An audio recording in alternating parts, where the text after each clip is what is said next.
बच्चों, आज हम आपके सामने जो टॉपिक लेके आए हैं यूनिट 5 का चैप्टर 4 मेराइन डिपॉजिट महासागरीय निक्षेप। महासागरीय नितल पर अवसादों के जमाव को महासागरीय निक्षेप कहते हैं। यानी कि महासागर के तल की ओर अवसाद यानी कि जो जमा होता है मटेरियल जो जमता है उसको कहते हैं महासागरीय निक्षेप। ठीक है। महासागरीय निक्षेप के स्रोत। महासागरीय तली के निक्षेपों का उनके स्रोत के आधार पर निम्न प्रकार से वर्गीकरण किया जाता है।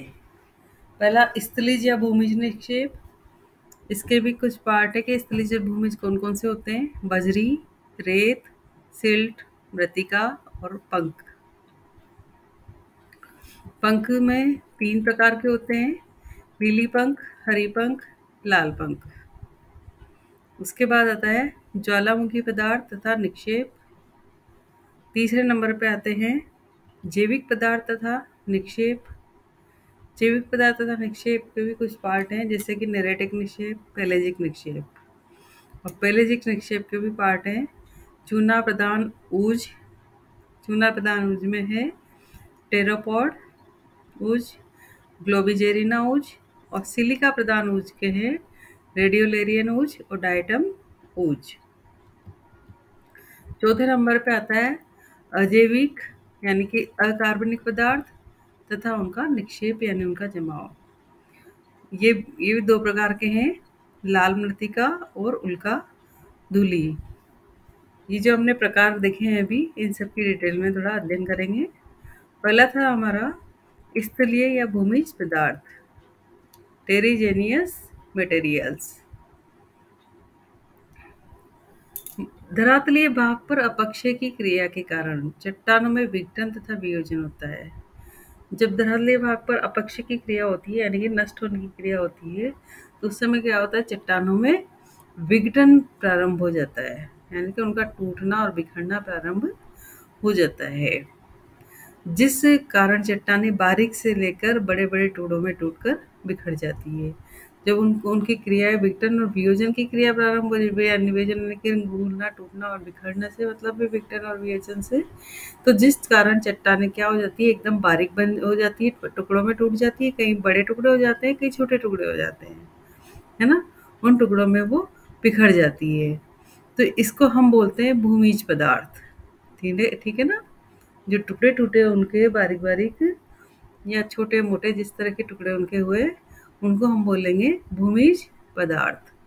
अब भूमिज पदार्थ कितने प्रकार के होते हैं वो देखते हैं अपन। पहला है ग्रेवल यानी कि बजरी, जो 256 मिलीमीटर से अधिक व्यास वाले टुकड़े को गोलाश्म या 64 से 256 मिलीमीटर व्यास वाले कण को गोलाश्मिका और 4 से 63 मिलीमीटर व्यास वाले कण को गुटिका और 2 से 3 मिलीमीटर व्यास वाले कण को कणिका कहते हैं।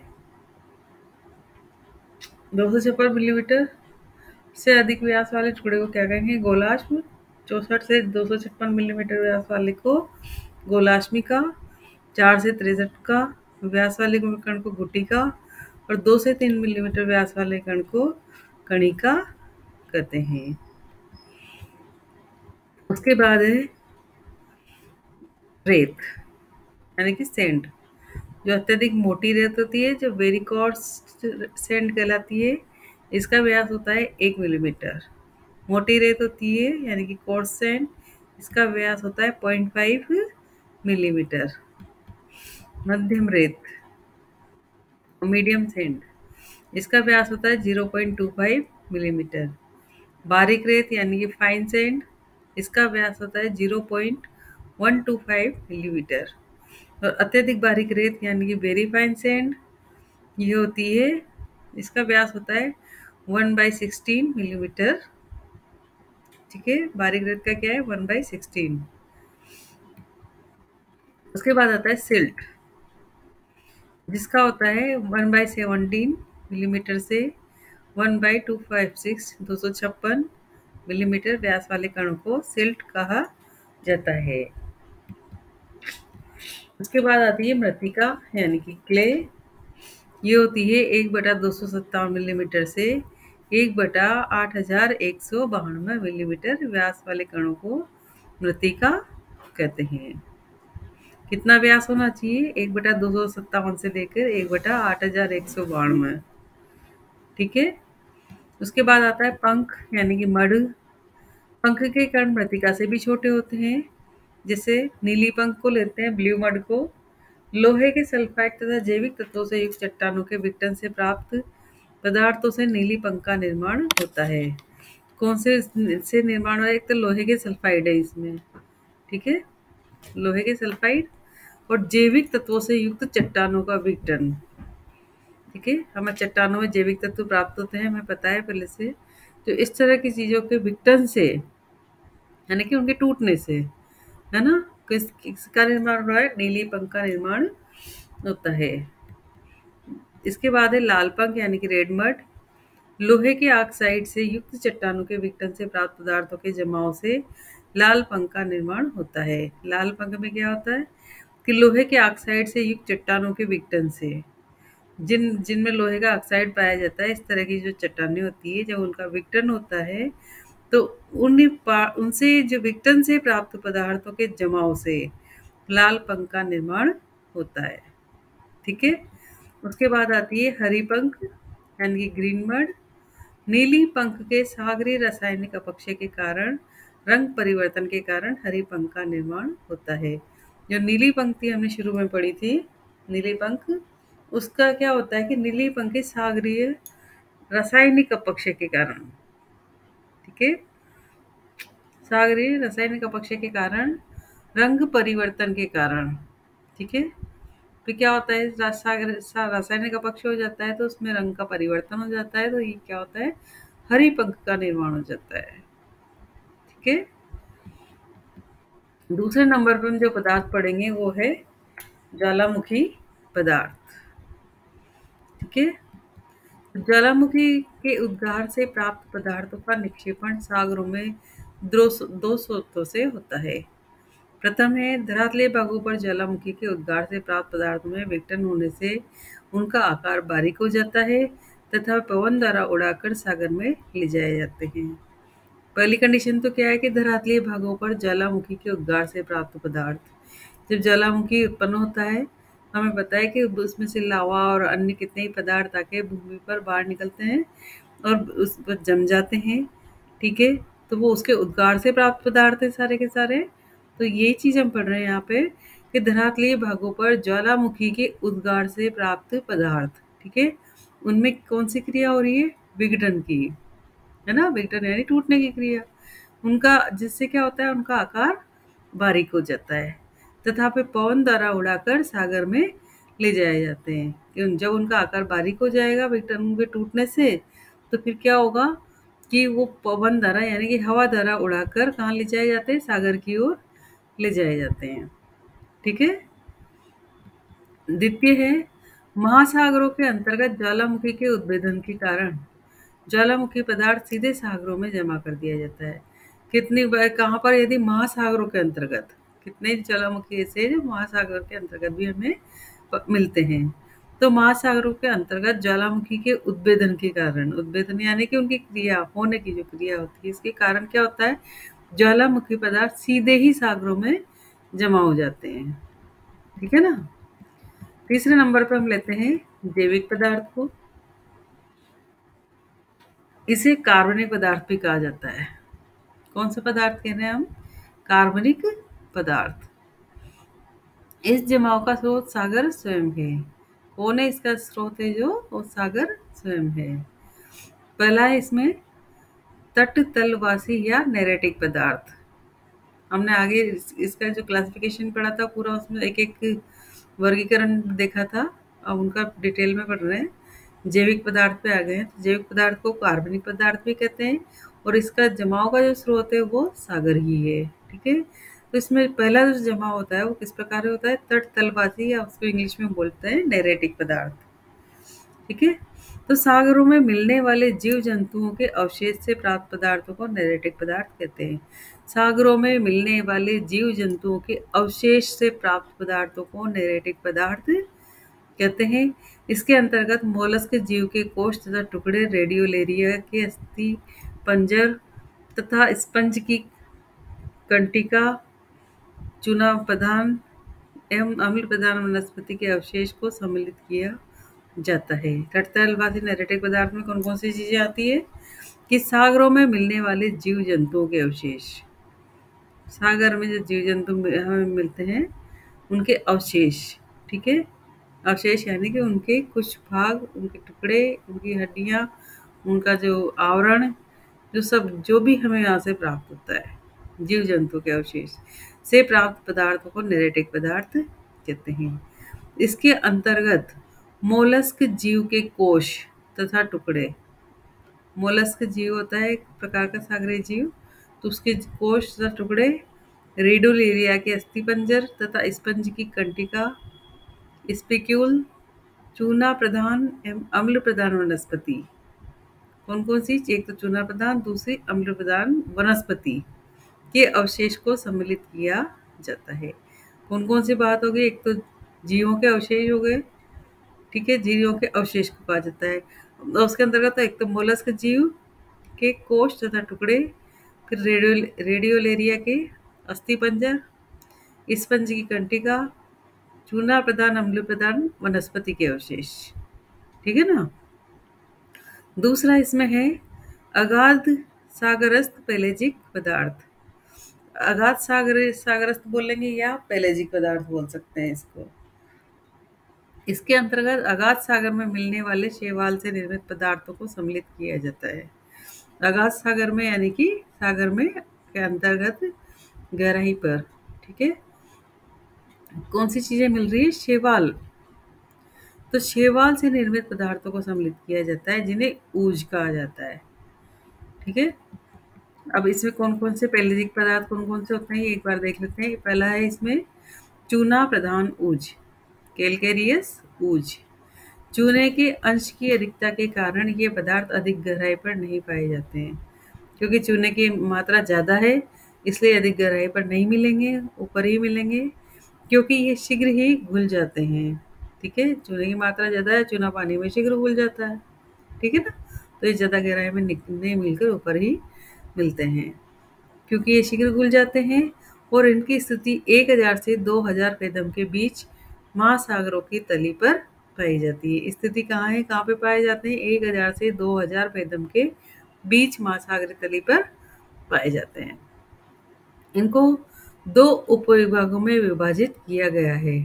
पहला तो है टेरोपोड ऊज और दूसरा है ग्लोबिजेरिना ऊज। तो पहले टेरोपोड ऊज को देख लेते हैं। मोलस्क जीव टेरोपोड द्वारा इस ऊज का निर्माण होता है। किसके द्वारा हो रहा है, मोलस्क जीव के द्वारा, है ना। मोलस्क जीव टेरोपोड द्वारा इस ऊज का निर्माण होता है जिसमें कैल्शियम कार्बोनेट 80% पाया जाता है। हमने पहले ही पढ़ा है कि इसमें चूने की मात्रा होती है, ठीक है ना। तो कैल्शियम कार्बोनेट कितना मिल रहा है, कैल्शियम इसमें कैल्शियम कार्बोनेट की मात्रा है 80%। दूसरा है ग्लोबिजेरिना। इसका निर्माण मुख्य रूप से चूना प्रधान ग्लोबिजेरिना जीव के कोश से होता है। किससे हो रहा है, चूना प्रधान ग्लोबिजेरिना जीव के कोश से होता है। इसकी संरचना में कैल्शियम 64.47%, सिलिका तत्व 1.64%, खनिज 3.33% तक पाए जाते हैं, ठीक है ना। पहला हमने पढ़ा था चूना प्रधान, उसके 2 पार्ट थे, टेरोपोड और ग्लोबिजेरिना।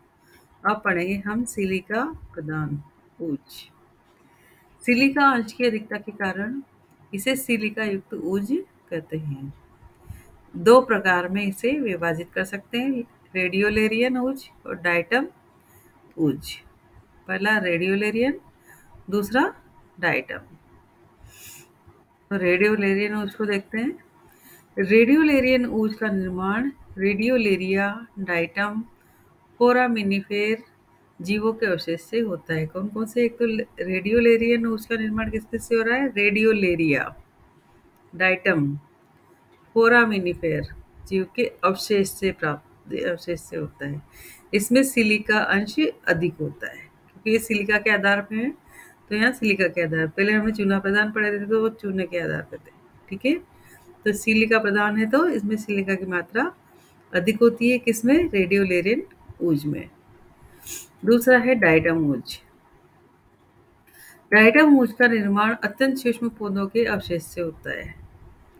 जो बिल्कुल बारीक छोटे छोटे पौधे होते हैं उनके अवशेष से इसका निर्माण होता है और इसमें सिलिका का अंश इसमें भी अधिक होता है। ठीक है, चौथे नंबर पे हम देखते हैं अकार्बनिक पदार्थ। ये इससे पहले जो देखा था हमने वो किसमें कौन सा था? कार्बनिक। अब है अकार्बनिक। महासागरीय जल के तापमान में परिवर्तन के कारण रासायनिक परिवर्तन होते रहते हैं, है ना? महासागरीय जल के तापमान में परिवर्तन के कारण रासायनिक परिवर्तन होते रहते हैं, जिस कारण कई प्रकार के अकार्बनिक खनिज तथा तत्व महासागरों में जमा हो जाते हैं। एक बार फिर समझ लेते हैं इसको कि महासागरीय जल के तापमान में परिवर्तन के कारण हमें पता है कि हमारा जो सागर का जल है उसकी टेम्परेचर में एक परिवर्तन अवश्य आता है, जिस कारण क्या होता है कि कई प्रकार के अकार्बनिक खनिज और तथा तत्व महासागरों में जमा हो जाते हैं। किसके कारण हो रहे हैं? रासायनिक परिवर्तन होते हैं। रासायनिक परिवर्तन क्यों हो रहे हैं? क्योंकि तापमान में परिवर्तन होता है तो उसकी वजह से उसमें रासायनिक परिवर्तन होते हैं और रासायनिक परिवर्तन के कारण अकार्बनिक खनिज तथा तत्व महासागरों में जमा हो जाते हैं। ठीक है, और ये कौन कौन से हैं? डोलोमाइट, सिलिका, लोहा, manganese oxide, manganese oxide, phosphate तथा पाइराइट। ठीक है, इसमें है पहला लाल मृत्तिका यानी कि रेड क्ले। अकार्बनिक पदार्थों में लाल मृत्तिका सर्वाधिक महत्वपूर्ण होती है क्योंकि अगाध सागरीय जमाओं में ये सबसे अधिक क्षेत्रों में पाई जाती है। क्या होती है? अकार्बनिक पदार्थों में लाल मृत्तिका सबसे ज़्यादा महत्वपूर्ण है क्योंकि अगाध सागरीय जमाओं में ये सबसे अधिक क्षेत्रों में पाई जाती है। इसके निर्माण में एल्यूमिनियम के सिलिकेट, लोहे के ऑक्साइड की मात्रा सर्वाधिक होती है। किस किस की? एल्यूमिनियम का सिलिकेट और लोहे का ऑक्साइड। ठीक है, इसकी मात्रा में सर्वाधिक होती है। और लाल मृत्तिका 2700 फेदम से अधिक गहरे भागों में पाई जाती है। कहाँ पाई जाती है ये? 2700 फेदम से अधिक गहरे भागों में लाल मृत्तिका पाई जाती है। दूसरा है इसका उल्का धूलि। धरती की ओर से आउटर स्पेस से धूल, पत्थर और उल्कापिंड जैसी चीजें आती रहती है। कहाँ से आ रही है? स्पेस से, है ना? स्पेस से क्या क्या चीजें आ रही है? धूल, पत्थर, उल्कापिंड। ठीक है, कौन कौन सी? धूल, पत्थर और उल्कापिंड। कहाँ आ रही है? धरती की ओर। स्पेस से कहाँ आ रही है? धरती की ओर। ठीक है, लेकिन ये पृथ्वी के वायुमंडल में प्रवेश करने से पहले ही नष्ट हो जाती है। कितनी? क्योंकि हमारे वायुमंडल में इतनी तरह के कण और इतनी तरह की कंडीशंस मौजूद है जिसकी वजह से ये जो है वहीं पर ही वायुमंडल में घिस के नष्ट हो जाती है। फिर ये धूल के रूप में पृथ्वी पर गिरती है। जो वहाँ नष्ट हो जाएगी, बारीक हो जाएगी, टुकड़े हो जाएंगे तो ये कहीं ना कहीं तो गिरेंगे। तो वही कहाँ गिरते हैं? पृथ्वी पर गिरते हैं। हाल ही में की गई स्टडी में दावा किया गया है कि अंतरिक्ष की 5200 टन धूल हर साल पृथ्वी पर गिरती है। अभी जो वैज्ञानिकों ने सर्वे किया, स्टडी किया, उसके आधार पर पता चला है कि अंतरिक्ष की 5200 टन धूल हर साल पृथ्वी पर गिरती है। ठीक है, ये छोटा सा चैप्टर था। मुझे उम्मीद है आपको समझ में आ गया होगा। नेक्स्ट चैप्टर के लिए से नेक्स्ट वीडियो में नेक्स्ट चैप्टर के साथ फिर मिलेंगे। तब तक हमारे चैनल को लाइक, शेयर एवं सब्सक्राइब करें। धन्यवाद।